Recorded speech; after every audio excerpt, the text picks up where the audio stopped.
And welcome everyone to another special TKS Quick Hits edition here on the Kuehl Show family of networks. I'm your host once again, the insider of the insiders, Tyler Kuehl. I know, guys, back-to-back days with these. I know, right? We're humming along with getting guests here today because we have none other than, because, I like to talk about the Leafs quite a bit. I know to some of you, it's like, oh no, Tyler, not again, not the Leafs. How can you do this to us? Well, it's not just me this time.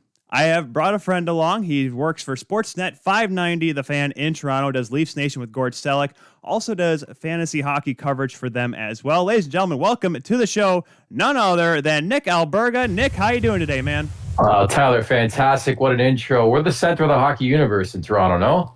No, yes, you are. Don't tell any of my friends or family. Or like another Toronto guy? Come on. Of course. Well, I will say this, though.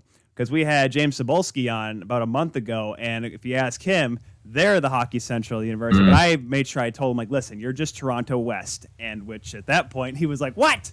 But I mean, it's true though. Toronto is the hockey market, the Hockey Central of the world. It's got the Hockey Hall of Fame, the headquarters. It's where everything's at.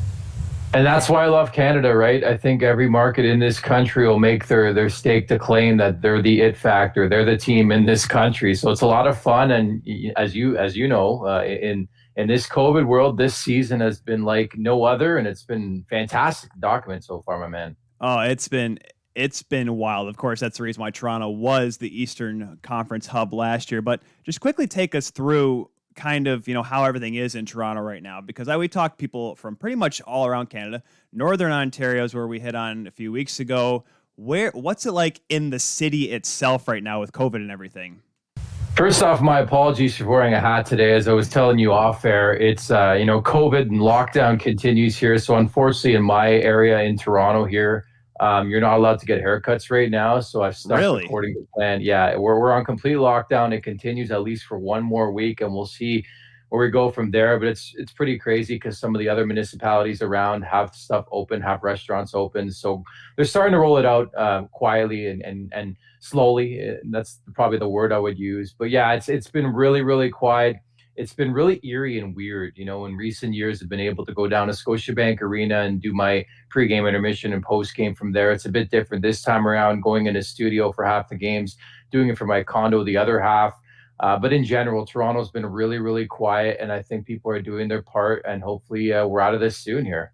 Yeah, absolutely, because that's, I think, the biggest thing is because I remember when I had James Cebulski on, I asked him, like, hey, you want to be on video? And he's like, no, my beard's getting a lot out of control. Yeah, it's a tough time right now. But again, we're lucky to be able to broadcast and do our thing, and it shouldn't matter what our appearance looks like, right? To an extent.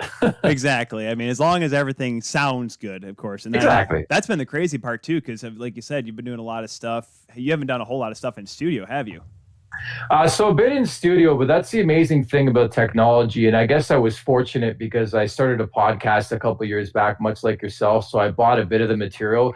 Who would have thought not doing the podcast, I would have the technology possible to continue doing radio shows during a pandemic. But I think as we moved on throughout this weird season, I've been able to go in the studio more often. So it's been a lot of fun and a nice, change from reality the last little while here. Yeah, I won't tell my buddy Mike Stubbs that over there in London, though. It's my guy. We had him on probably a couple months back, and he's been in his basement doing his shows for 980 there for, I think he said, like 5 months now. But let's jump on the Leafs bandwagon here. Well, a lot of people have been jumping on the Leafs bandwagon over the last few years. Team's looking good right now. They're first in the Scotiabank North Division. And, everyone, obviously, it's a game-by-game basis on how everyone reacts to this team. But they do get the win last night, a 2-1 win over Calgary after getting shut out on Monday night. How do you think the game went last night for the Leafs? Yeah, wasn't that a microcosm of Willie Nylander's career so far? That I think he was MIA for the majority of the game. He had, 2 points in 8 games coming into last night. And then it's 2 goals, a foot from the crease or a foot in the crease. And that's very dissimilar to what we've seen throughout Willie Nylander's career. But that's just the way this season has been going for the Maple Leafs so far. I think there are some concerns clearly when it comes to injuries right now, namely Austin Matthews. I watched some tape last night looking back. Some of those shots, I don't know how much torque he's putting on his wrist right now, but the points continue to accumulate. So I'm sure they'll take the victory. It wasn't a Picasso, but I subscribe to the theory that There was greater attention to detail last night because you know who was in between the pipes, and it wasn't Frederick Anderson. That in itself, we'll get to Hutchie in just a little bit, but I think that it was just a weird game because the way I was listening to Hockey Central earlier today, and Justin Bourne came out and said, like, man, it just seemed like it was a boring game at some points, but the Leafs were able to outplay him.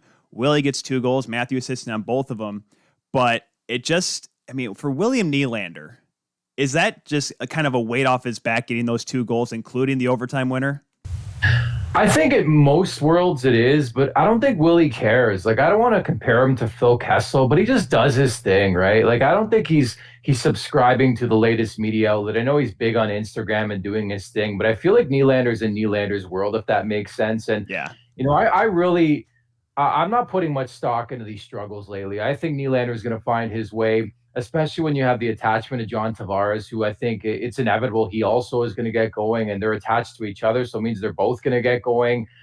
It's a long season. I think we do forget that watching this game and talking about this game, even in a 56-game slate, there's going to be ups, there's going to be downs, unless you're Austin Matthews, of course. But it's very, very short company where they never struggle.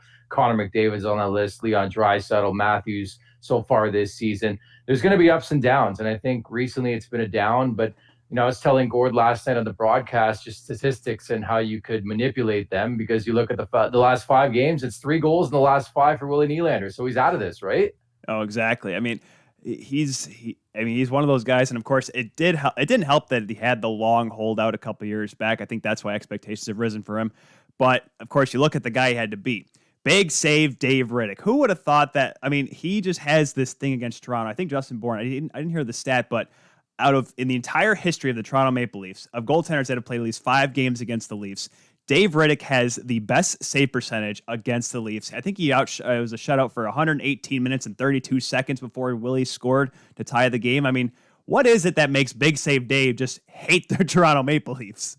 Well, I think any player, we were talking about this last night on the broadcast with Gord Stellick as well. Just, I started to compile the numbers as well on David Riddick. I think it was 4 appearances going into last night. He had won 3 of those 4 and had put up superb numbers with a shutout. Sometimes you just own guys, right? And I correlated, to what happened in the bubble against Columbus, right? Jonas Korpisalo and Elvis Merzlikins. It seemed like Toronto was throwing everything but the kitchen sink and couldn't solve a Columbus netminder. I don't care who it was. And I said it after the second intermission to Gord, the Maple Leafs need to find a way to get the job done tonight. And that they did. It took the 71 shots on goal previous to finally solve, Riddick, the way he was playing last night, the way he shut them out on Monday. And you have to win ugly sometimes, because I do truly feel these games prepare you for the Stanley Cup playoffs. But you're right. It seems like Riddick, for some reason or another, has Toronto's number. Not to mention he's filling in for one of the best goaltenders, on this planet right now, at least in my opinion, in Jacob Markstrom. Now, of course, you got to look at the fact that Markstrom did lose both games that the Leafs played in Calgary. That's probably why they went with Big Save Dave. But Austin Matthews, we talked about him, gets both assists last night. 18 goals, 13 assists, 31 points, leading the team by far. Everyone's looking at him. Art Ross Trophy, Hart Trophy candidate. Bangs up his wrist, though, in that one play in the second period when he went down. Should we be concerned? I mean, like I said, he kept playing, but he didn't take many faceoffs after that. Honestly, and maybe it's a glass half empty, half full type approach, but I think you watched the game tape last night when it comes to Matthews, the second half of that game, some of the shots, even the shot late in regulation before they scored, it wasn't full Austin Matthews power. And Sheldon Keefe after the game, mentioned that Matthews has been dealing with it all season long, which even adds to the greatness of Austin Matthews this season. He hasn't skipped a beat.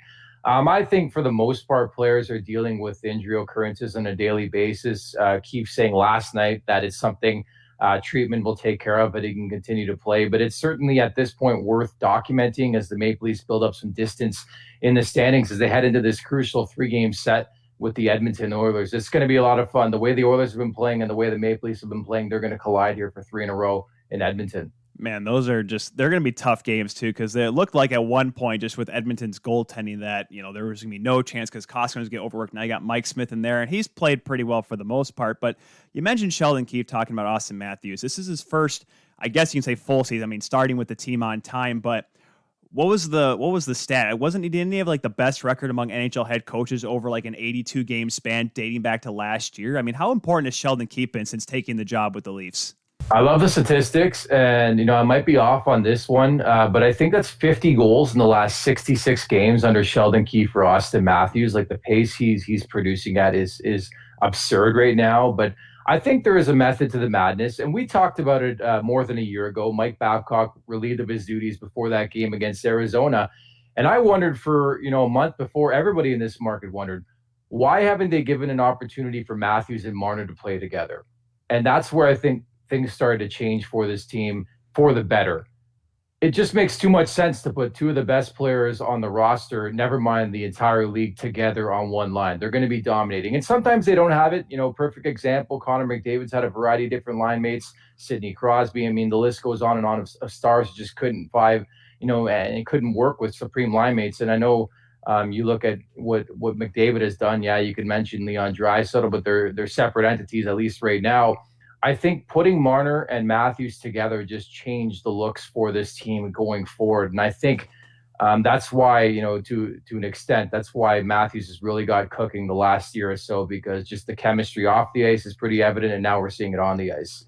Well, because I've seen the video, because what game was it? They put up like 4 points together earlier this year. But what they do during warmups is they go down every time 2-on-0. They pass it to do tic-tac-toe right in front of the net during warmups, not like high intensity, but just back and forth, have some fun with it. But I mean, I think they showed it on Hockey Night in Canada, and they're like, look at these two guys playing together, just having fun. But then they go out on the ice and during the game and actually do it. I mean, that in itself, I'm not saying it's like full scale, Mario Jágr yet, but those two are just becoming a real dynamic duo in this league. Well, man, you played this sport. It's all about having fun, and it might seem like the smallest thing, but if you remember back to when Babcock, and I'm not piling up on Mike Babcock, I just don't think he was the right fit for this team, at least this configuration. They weren't having fun. We couldn't remember the last time they were singing "Living on a Prayer" on the bench. Remember that a couple years back with Mitch Marner? Like, nobody was cracking a smile, and I understand that winning cures all. You start winning hockey games, you feel good about life, the confidence, it goes in your legs, it continues to grow, and that's what we're seeing so far this season. It really is night and day from how poor that start was last year. They could never get going, to the superb start this season, and it just continued. The momentum continues. But that's one of the more noticeable things under Sheldon Keefe. These guys are having fun. And I think in any walk of life, when you're not feeling stress, you're going to produce. And quite frankly, that's what we're seeing right now from these big boys. Just a little bit of relaxation. I mean, obviously you want to have a coach that keeps everyone in line, but you don't want to have a drill sergeant that's on you all the time. Because like I said, these guys are kids. And that was kind of part of the downfall with Babcock, was the fact that he was just on them so much and they just didn't feel like they had room to breathe or room to fail. And Sheldon Keefe said, listen, guys, I know what it's like to coach kids. I've coached the American League, the Ontario Hockey League. I know what it's like to coach youngsters. And maybe that's why Keefe has been able to do so well. Yeah, it reminds me, honestly, of my Little League days when my Little League coach was the most intense person ever. And you can feel the stress inside, with the team. And it reflected on how we played, honestly. And I think once we got a coach the year after that was really a guy who just was chill and laid back, we started to produce. And, on a different level, you can compare it to the Toronto Maple Leafs, why it is night and day. Granted, again, some of the changes they made as well. But I do think it's often not talked about a lot, but that's a big thing for me. If you're having fun playing the sport and enjoy going to the rink every day and cracking a smile, more odds than not, you're going to produce more than if you're stressed all the time, the way I thought they really were at the end with Mike Babcock.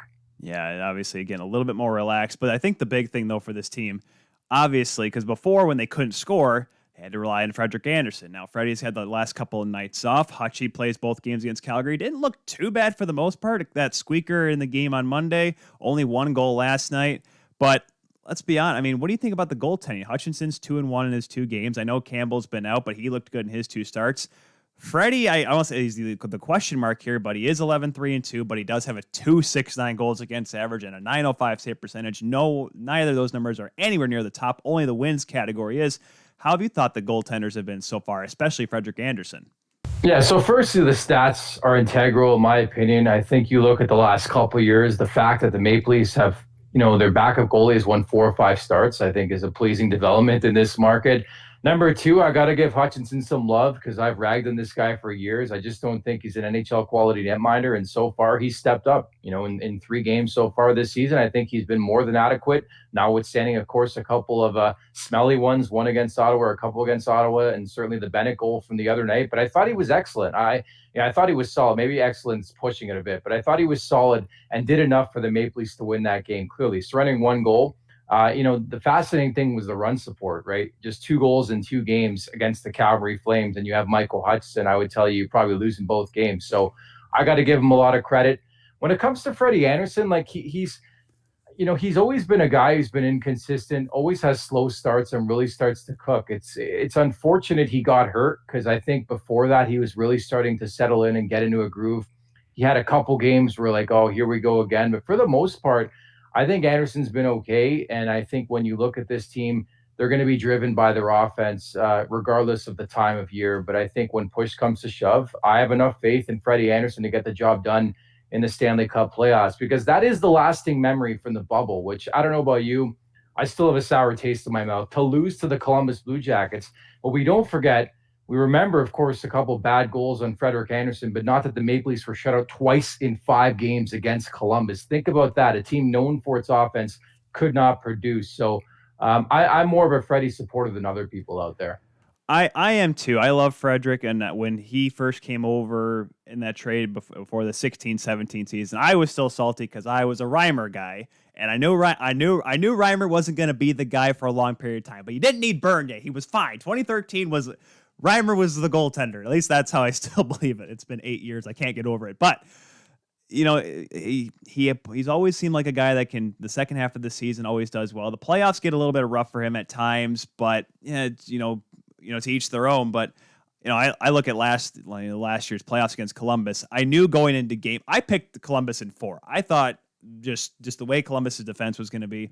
The fact that the Leafs, gave everyone hope and pushed it to 5 games, I think made it worse. But Freddie, when he comes back, whenever that may be, whether that be against Edmonton, whether it be later on in the season, he's going to have to really step up because he is the guy. And, he's getting to that point at the end of his contract right now that he needs to play those big minutes if he, A, wants to get extended, and B, wants to maybe bump up that salary a little bit. You're right. I think COVID or not, a lot is lying on this season, not just with Frederik Andersen, but this team in general. And I think the current, configuration, I do think this team could be in line for a major trade if it doesn't work out. And by that, I mean, at least winning a round, at least in my opinion, they should win the North Division. I think by far, in my opinion, again, I think they are the best team in this division so far. It's proven that way, but it's a different animal in the Stanley Cup playoffs. You're right about Columbus. It was about to be done in 4 games. And then that miraculous comeback where they were down 3-0 late and scored 3 goals and 1 in OT, and then, the poop emoji in Game 5. I still can't get over that. The fact that they came out so flat in Game 5 after the momentum we thought they all built. And again, we know there's no momentum from game to game, but I was utterly shocked at the response. And, I'll be fair because, again, it's still and temper my expectations, but I like the personnel change. I like the grit factor, guys like Simmons coming in. I think Bogosian's been really solid in the back end. TJ Brody, Joe Thornton. I think these type of guys were brought in more so for the springtime and the Stanley Cup playoffs. And yeah, they produced so far this season. But something feels different about this team. And I hope we can re-rack this clip in a year from now and say, hey, that Nick Alberga guy was on to something, because we had the same type of feeling with Tampa a year ago, right?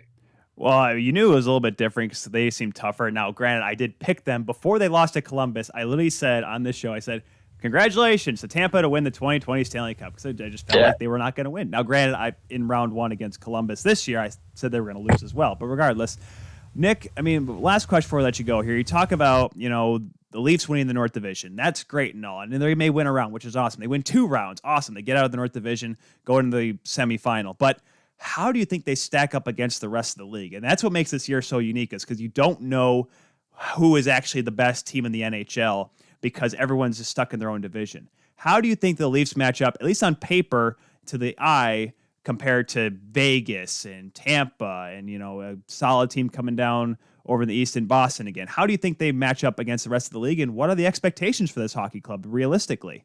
Well, that's exactly it. Trying to quantify what this means, what this start means against the rest of the National Hockey League. And working for Sportsnet, it's been North Division all the time, and I get it. But I do watch a lot of out-of-market hockey, maybe even more so than North Division hockey. And as you referenced, there's a lot of really good teams. And a theme seems to be the Atlantic Division too, right? The Florida Panthers off to an exceptional start. The Tampa Bay Lightning, Vasilevsky's going to win the Vezina Trophy again at this point. He's been unbelievable. No Kucherov. It doesn't matter. They're going to get him back, you would think, coming up in the Stanley Cup playoffs. The Boston Bruins haven't skipped a beat. I think Vegas is a really good team. I know people are wondering about Colorado. I think they're going to find their way. I like St. Louis. There's a lot of heavy teams, and that's the one thing people call the North Division the AHL division, and I get it. There's not much defense going on, although there's been a lot of unders in the last 2-3 weeks. So think about that going forward. But you're right that, that's the one thing that escapes us right now is how these teams, especially the Maple Leafs, stack up against the rest of the league because they haven't played them and won't play them until a potential conference final. But it's so crazy to me, Tyler, the fact that we have 4 divisions and the fact that we could see 3 Atlantic teams come out of those 4 divisions and play each other at some point in time in the Final Four just speaks volumes to the depth in that division. Don't get me started on the Buffalo Sabres, of course. Oh, but the Buffalo Sabres, but they can totally rally and whatnot, right? I mean, they just need a couple good starts from Linus Ullmark, and they need Jack Eichel to not. I can't wait to see where Taylor Hall goes at the deadline. Well, how much do you think Kyle Dubas could get good old boy Kevin Adams to retain? That's all we can ever ask, right? LTIR.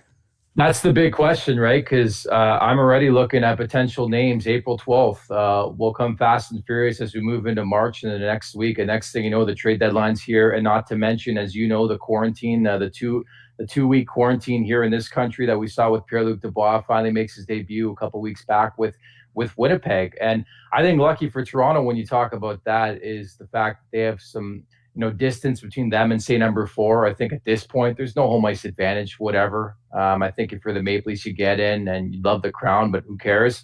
I think you're trying to position yourself now for the trade deadline. And yeah, Taylor Hall would be a guy, but I said he'd be perfect in Ottawa because it would guarantee them the first overall pick, right? Oh yeah, see, he's got that little bit of lucky charm for him. I guess quick last question here. Yeah. What do the Leafs need? Do the Leafs really need? What do they need to add to this team? And obviously, we've known Kyle Dubas likes to get aggressive with trades. We saw with Jake Muzzin a couple years ago. He got him in January it was or whatever, long before the deadline. What do you think Dubas is going to look for to get this team better, to maybe get them to that peak of, all right, we're Stanley Cup contenders now for sure?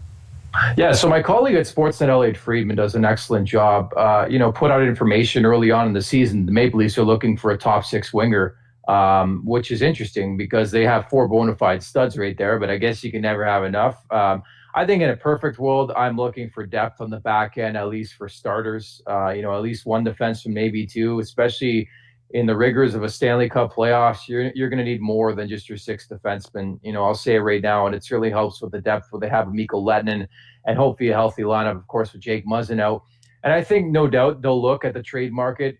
I think vultures are already starting to circle in Nashville. You look at names like Granlund and Eric Haula, really, really come to mind. I think they'd have to be, very different, very, analytical the way they look at a potential Philip Forsberg swap. Creative is probably the word I would use to describe that. But I think creativity will be the name of the game, especially in this dead cap era, if you want to call it that. And there's got to be money in, money out, and some retention on deals, right? But I look at teams like New Jersey. Like I think Kyle Palmieri would be a really, really good fit. He's in a contract here, but you'd need New Jersey to eat some salary. So I think it's going to be difficult for them to add a guy that they really, really, really like to play with John Tavares and Willie Nylander. But it's things to think about as well. And they'll take a flyer, as we've seen now, on Alex Galchenyuk. And I think as we get closer to the deadline, they'll have a better indication of what they want to do here.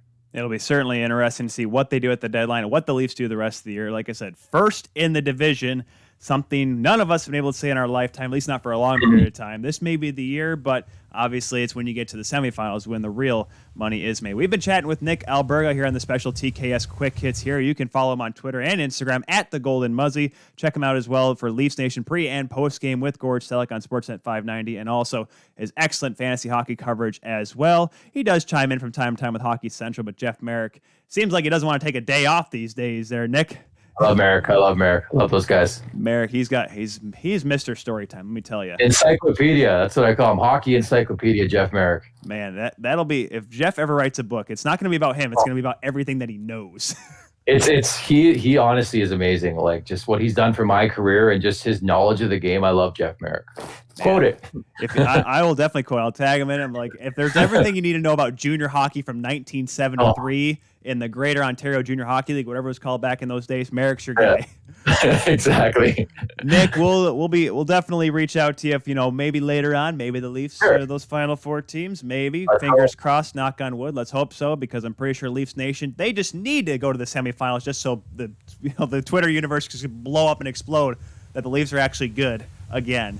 We've been chatting with Nick Alberga. Nick, you have yourself a good one, all right, and take care and have some fun with Gord there on Leafs Nation. My pleasure. Thanks so much for having me. Appreciate it. And that was Nick Alberga from Sportsnet 590, The Fan in Toronto. That was obviously a fun interview as well. Here, another TKS Quick Hits, back-to-back TKS Quick Hits, guys. I know we're humming with guests here this week. Eric Pessolano yesterday, Nick Alberga today. Who do we have on Monday? We had Cooper and we had Alex. We had Todd Little and Laura Astorian. We're bringing in guests like crazy this week here on TKS. Just a quick reminder that, remember, Monday, 6 a.m. show, guys. Not 6 p.m., 6 a.m. Eastern time on Monday. That interview with Nick Alberga will be on there as well, along with Eric Pessolano's interview. The replays of those two will be on there. Not this part of me rambling. No, this will not be on there. Don't worry about that. But that'll be on there because it makes my job a little easier. I'll actually be able to get a workout in during the show, believe it or not, which will be nice. I usually work out Monday morning so I can look strong and fit for the show every Monday night. It looks swole. No, it's not. Obviously, you can tell I'm a skin and bones kid over here, even though I ate like an entire pizza last night and some breadsticks. Regardless, one day the metabolism will go and it'll just be like me sitting here like Jabba the Hutt, just I'm a score last night. The Stars beat the Wild 6-2. That's what it'll look like at the end of it all. Once again, a huge thank you to Nick Alberga from Sportsnet 590, The Fan in Toronto. We've been trying to get him on for a few weeks here. Unfortunately, the Leafs have been playing on every Monday night, and I'll be honest, Nick is actually the kind of guy that spurred the idea of this Quick Hits edition, TKS Quick Hits, because of the fact that, I'm like, well, there's so many of these other guests which can never come on Mondays, because we have another guy that's in the back of my head that hasn't been able to do Mondays for a while just because of the season. And we may get him on a Quick Hits episode again. He may be a guest we've had before. You'll just have to stay tuned. Make sure you follow us at The Kuehl Show on Twitter, Facebook, and Instagram. #TKS. Thanking you all once again for tuning into this special edition of TKS Quick Hits. As of right now, we don't have any next week. I haven't really gotten any guests, mainly because, Monday is my anniversary, and I still have hockey to broadcast and whatnot, so I've been trying to kind of figure that all out. So I do apologize on that front. But we'll definitely have some guests on for the following Monday show, the 8th, March the 8th, and we'll make sure we give you all the best hockey coverage every week as best I can and we can. Hopefully, maybe we have a guest host eventually, possibly. Who knows? Maybe. I hope so, because I'm starting to get lonely in here. I'm talking to the walls. I'm talking to my Steve Eisman poster, my Chris Osgood poster. I'm even talking to Kelly's Michigan State pennants. That's how crazy it is. I'm losing my mind in here on TKS. Thank you all once again. Remember, 6 a.m. Monday morning, right here on the Kuehl Show Network. So it'll be replayed later on the 12-ounce Sports Network for our usual 6 o'clock time slot that night. Unfortunately, I'll be having dinner at a very fancy restaurant, so I won't really be able to do the show from there because it'd be pretty awkward to have me, eating lobster in a suit and try to tell you how the games are going to go that night. No real news today since yesterday. Obviously, a couple games last night. Had a wild one with the Minnesota Wild and Colorado Avalanche. That interview with Eric Pessolano aged quickly. 6-2 win, Kirill Kaprizov. Hey, remember I said Kirill Kaprizov? He was going to be the guy to watch out for. He just has a pretty good game once again. Minnesota, guys. They'll finish fourth in that division, but they'll make the playoffs.